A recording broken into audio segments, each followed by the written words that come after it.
Thank you so much for considering leading a discussion group for the prayer course. I hope it's going to be a real adventure and a great encouragement to you personally. And I just wanted to give you a few practical tips for how to lead a really good group.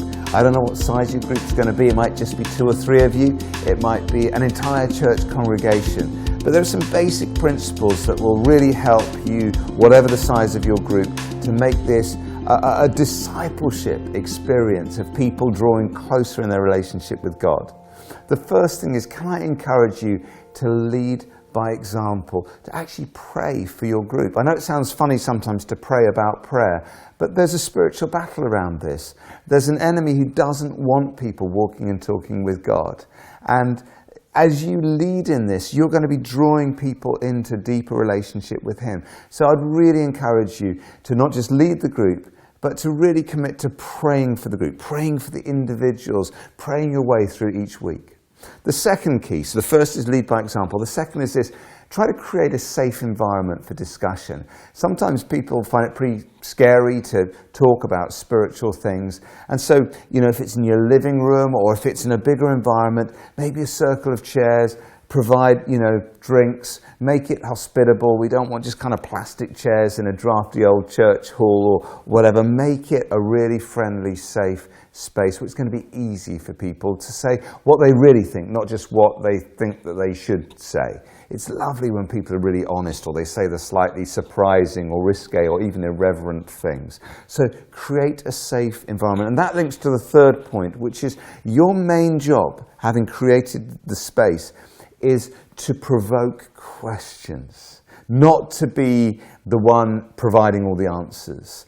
The best group leaders on the prayer course aren't people who do like mini preaches. I'm really sorry, but that's my job on the videos. I'm sure you do a better job than me, but your job is to draw out of people what they really think. And the more you talk, the less other people will. You've done a good job if you don't answer any questions. Every time someone asks something, you say, what does someone else think? And if someone says something a bit nutty or crazy, just go, that's really interesting.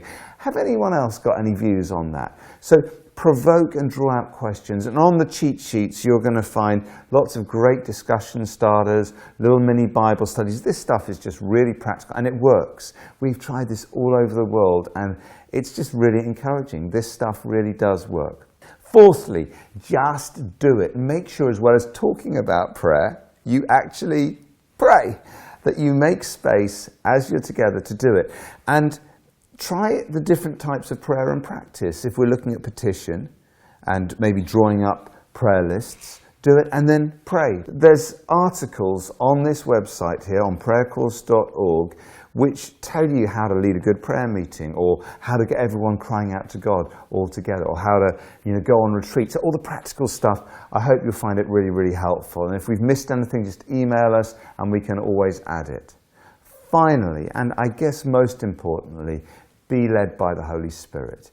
If you're doing the discussion and suddenly someone opens up about something and goes in a completely different direction, I couldn't care less if you don't use our cheat sheet or if you ignore half of what I've said. If the Spirit of God is taking you somewhere else, great. Go for it. Go there. We've tried to make this course accessible for everybody. That's why we talk about it being a simple guide for normal people. And so if people are new Christians, I hope they'll find this accessible. But I also hope that there'll be stuff in here that's for people who've been Christians a long time. It's quite unusual to get subjects like spiritual warfare next to contemplation, next to unanswered prayer. Normally people just talk about 1 or 2 of these things, not all together. So that's exciting, the whole menu of prayer. And if you can encourage people to read the book, it will increase their experience tenfold. That the groups are going to be powerful, especially with you leading yours. I hope the videos will be helpful in provoking discussion, provoking questions. But if people go away and read the book, it will really take them to another level. There's loads of stuff that we haven't put in the videos. They're not on your discussion sheets, but are there in the book. So if you can encourage people to read the book, that will really improve and deepen your experience of the prayer course. God bless you. Thank you for leading on this. I know it's probably going to take a bunch of time and at times be a bit of a hassle, and you'll have those weeks. I've had those weeks where, half the people don't turn up and it's a bit discouraging. I hope you don't get that, but if you do, I know what it's like. But this is worth it. Remember, we're doing this because this is the key to everything else. Lord, teach us to pray. That is the beginning and the end of discipleship, and you are right at the heart of all of that. So, in summary, remember, lead by example, so pray for the group. Create a safe environment where everyone can feel as relaxed as possible. Provoke questions more than you provide answers.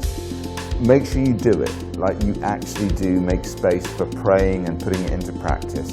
And finally, be led by the Holy Spirit. Wherever He wants you to go, that's where you need to go. So thanks a lot for giving your time to lead one of these discussion groups for the prayer course. I hope you find it rewarding and encouraging. God bless you.